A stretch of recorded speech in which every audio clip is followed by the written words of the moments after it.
Assalamualaikum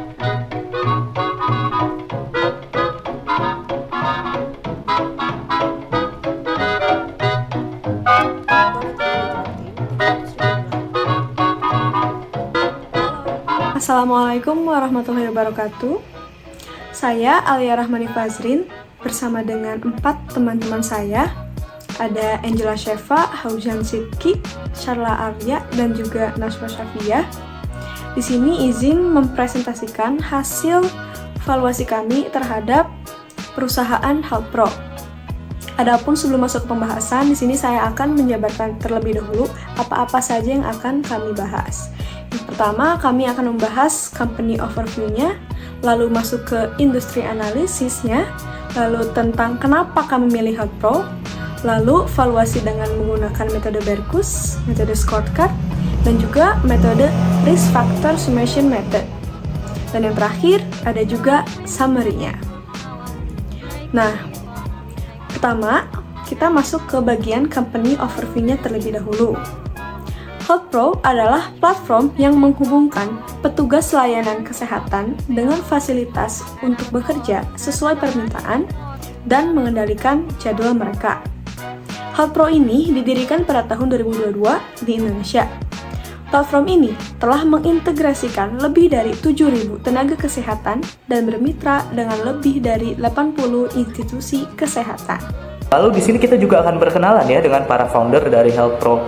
Yang pertama ada Vika Rahmasari sebagai Chief Executive Officer dan juga founder. Lalu ada Randy Alfuadi sebagai Chief Product and Technology Officer dan juga sebagai founder.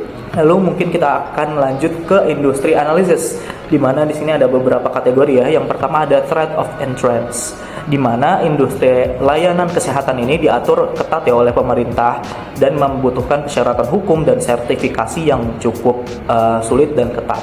Lalu ada bagian bargaining power of supplier, di mana tenaga medis seperti dokter, perawat, dan fisioterapis itu merupakan sumber daya dengan posisi tawar-menawar yang kuat ya, karena tingginya permintaan di masyarakat.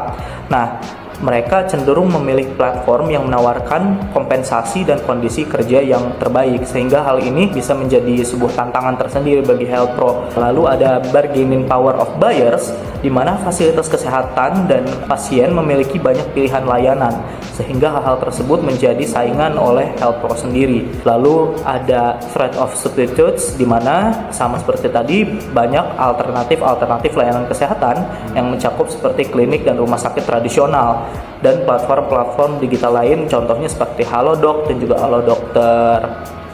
Lalu yang terakhir ada rivalry among existing competitors, di mana industri layanan kesehatan on demand di Indonesia sangatlah kompetitif dengan pemain besar seperti Halodoc dan juga Halodokter, di mana persaingan ini tentunya mendorong inovasi teknologi, namun juga menjadi sebuah tantangan tersendiri bagi healthpro.id untuk bisa bersaing dengan kompetitor-kompetitor lainnya. Berikut ini adalah analisis pesaing yang dimiliki oleh healthpro.id. Yang pertama ada layanan konsultasi medis. Layanan ini dimiliki oleh seluruh startup. Yang kedua ada reservasi janji dokter. Layanan ini hanya dimiliki oleh healthpro.id, Doclix, dan juga Halodoc. Yang ketiga ada layanan pengiriman obat. Layanan ini hanya dimiliki oleh Halodoc. Yang keempat ada asuransi kesehatan. Layanan ini belum dimiliki oleh startup manapun. Yang kelima ada layanan kesehatan mental. Layanan ini hanya dimiliki oleh Cahaya Bakir. Kemudian ada layanan fitur AI atau teknologi. Layanan ini hanya dimiliki oleh Halodoc. Dan yang terakhir ada layanan informasi kesehatan. Layanan ini hanya dimiliki oleh Osiva. Healthpro.id beroperasi dalam lingkungan kompetitif dengan tantangan dan peluang yang signifikan. Hambatan masuk yang tinggi melindungi perusahaan dari pendatang baru, tetapi kekuatan tawar-menawar penyedia tenaga medis dan pembeli memaksa healthpro.id untuk menawarkan nilai kompetitif. Ancaman substitusi dari layanan kesehatan tradisional, platform digital lainnya, dan juga asuransi kesehatan menambah kompleksitas pasar. Healthpro.id beroperasi dalam lingkungan yang kompetitif dengan tantangan dan peluang yang juga signifikan.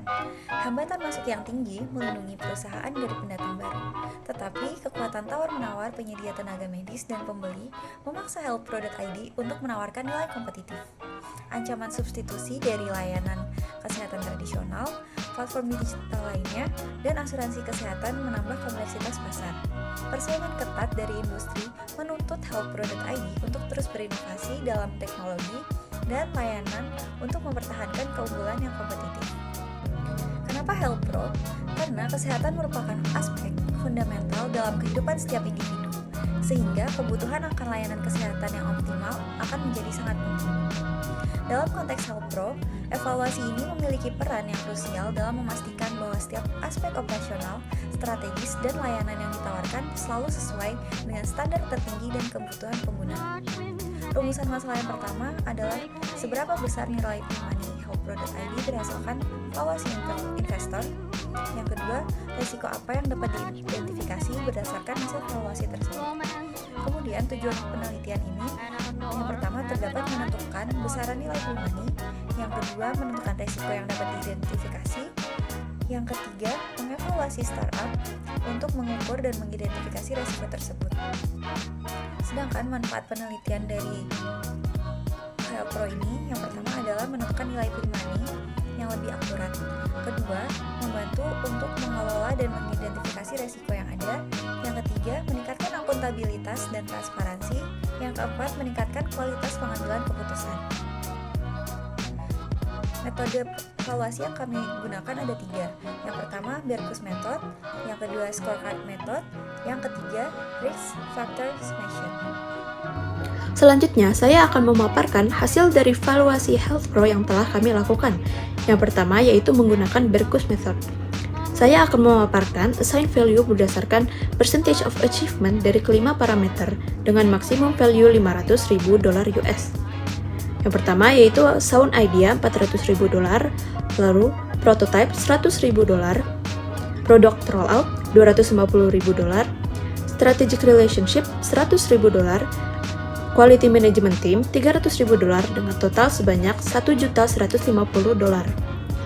Hasil dari evaluasi menggunakan Berkus Method cukup membantu meyakinkan investor bahwa healthpro memiliki potensi pertumbuhan dan layak untuk mendapatkan dukungan finansial. Metode yang kedua adalah Scorecard Method. Dengan asumsi investor mendapatkan 40% shares, pre-money average dari perusahaan sejenis adalah $15.586.200. Hasil dari nilai scorecard healthpro adalah sebesar $5.768.148. Rekomendasi yang dapat diberikan adalah healthpro harus melakukan evaluasi secara berkala untuk membenahi aspek yang sekiranya bisa ditingkatkan. Selanjutnya adalah penggunaan metode Risk Factor Summation atau metode yang dapat mengidentifikasi risiko apa saja sih yang mungkin dihadapi oleh healthpro. Nah, berdasarkan analisis yang telah kami lakukan, healthpro itu memiliki value akhir sebesar $0. Nah, tersebut menunjukkan bahwa berdasarkan kriteria yang telah digunakan, tidak ada risiko yang teridentifikasi atau semua risiko telah berhasil diminimalkan atau dihilangkan. Jadi untuk merangkum semuanya, kami telah melakukan valuasi bisnis healthpro dengan menggunakan 3 metode, yaitu metode Berkus, metode Scorecard, dan juga metode Risk Factor Summation. Berdasarkan hasil valuasi kami, metode Berkus dan metode Risk Factor Summation memberikan nilai valuasi yang lebih konservatif, yaitu masing-masing sebesar $1.150.000 dan juga $0, yang menunjukkan bahwa healthpro memiliki fondasi yang kuat, ide yang inovatif, prototipe yang fungsional, tim manajemen berkualitas, dan juga faktor risiko yang rendah.